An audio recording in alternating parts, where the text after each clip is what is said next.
Kindly sit down. Salamat po. Senate President Vicente Soto, nandito po kayo.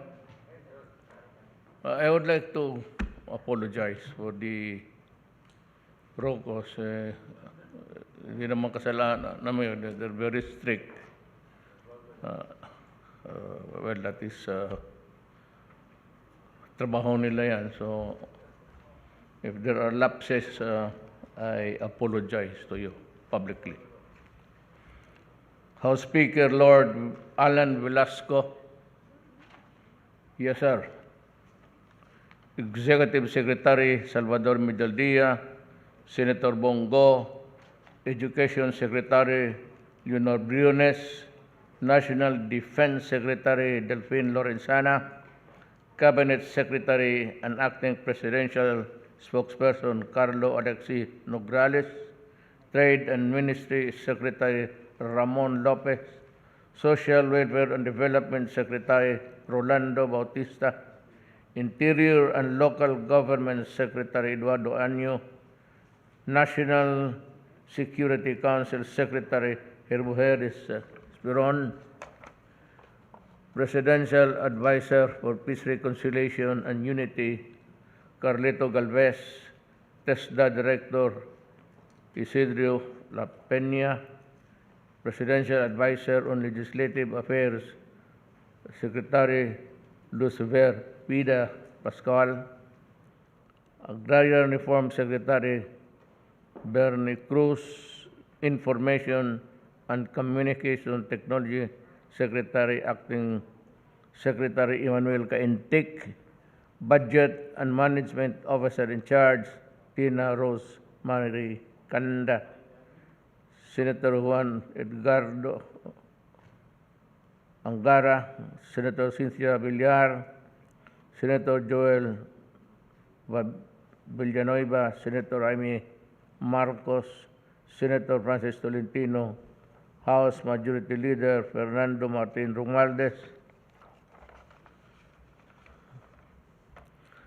Deputy Secretary Eric Martinez, Deputy Secretary Bernadette Herrera D, Deputy Secretary Divina Grace U, Deputy Secretary Rodante Amarcaleto, Deputy Speaker, ACT-CIS Party List Representative Eric Yap, Batangas 5th District Representative Mario Vittorio Marino,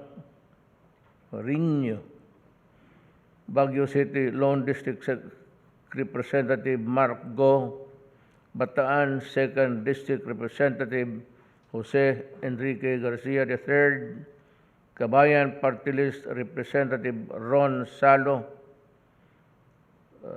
fellow workers in government, other distinguished guests, and of course, my wife, kinausap lang niya si Senator Marcoleta kasi believe siya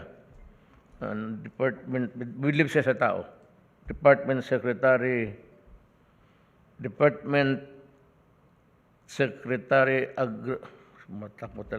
Agrarian Reform William Dar. Hindi ito siya. Sino nagsulat ito?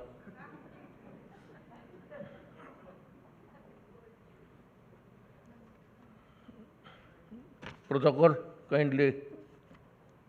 Isa uli mo ito. Sino nagsulat nito? Tapong yan sa Pasig. It's Agrarian Reform. It's Secretary of Agriculture, William Dar. Kasama ko kahapon nan sa nauwi ka kaagad. Saan tayo nakita, sir? Sa Bais. Okay.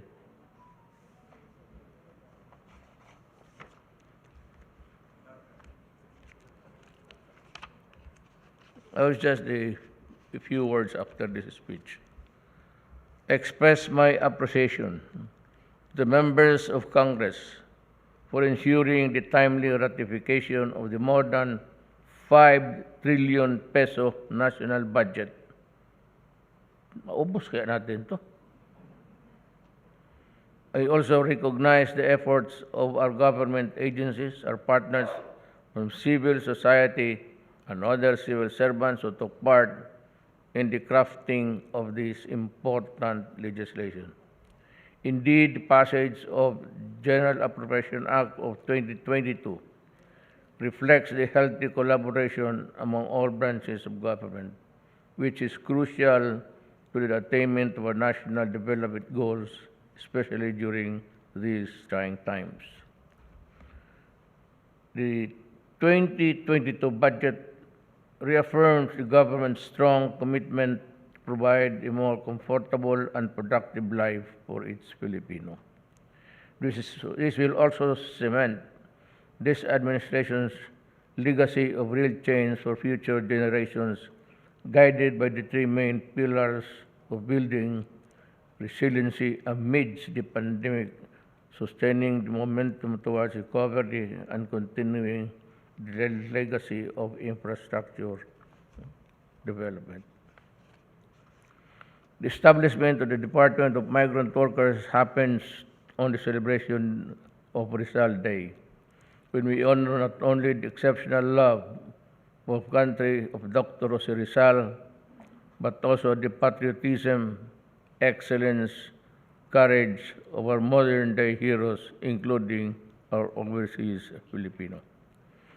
As we mark the signing of the 2022 national budget and other specific laws that will benefit all Filipinos, let us all emulate Rizal's heroism and courage by serving our country with dedication, integrity, accountability, by doing what is right and just for our people. There is no better way to serve the Filipino people but by giving them the honest, efficient, and responsive government that they deserve. Bago ako magsalamat po, konti at this time, it's just a little bit worrisome. But takot ako nitong Omicron because pumuputok na sa lahat ng bayan sa buong mundo. At nakikita ko na in those places, if you listen to the other international TV network, nakikita ko na malaki, in one day, 200. Hindi naman ito, I think, a fatal mutant. But, ang takot ko yung resources naman ng government. May bagong budget tayo. Pero that would not really help in sa ano natin, in our desire to rebuild, because wag lang sana if we are hit with the easy transmission of the character of this mutant, we will have again the same problem. Kasi though it is not, they say, a lethal mutant or micro, well, I am just giving you the what is bothering me. It might translate into a, again, for government to pour again the resources of the new resurgence of itong COVID-19 with another form.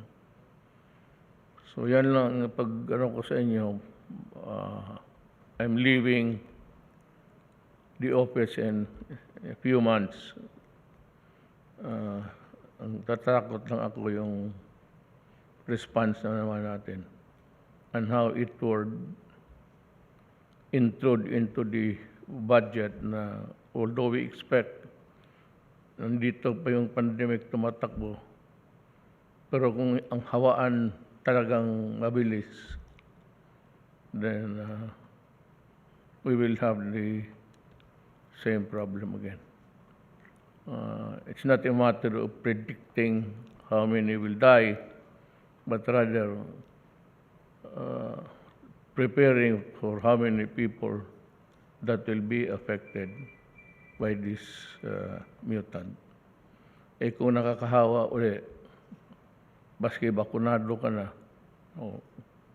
I really do not know how to.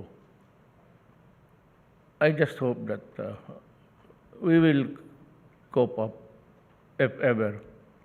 But we can hardly, mawala ng elbow room itong budget na ito to respond to the new challenge of a new variant of the COVID-19. So it is what worrying me. Yun lang. Otherwise, okay naman. Kung may dadating yan, it stares eyeball to eyeball sa atin. I hope Congress, the lower and upper house would, kayo kasi ang ano rin yan eh. Eventually, Congress would be the one who would handle this thing. You have to pass the laws that will be needed, I said, to cope up with this new problem looming in the horizon. Yan lang po. At maraming salamat sa inyong lahat.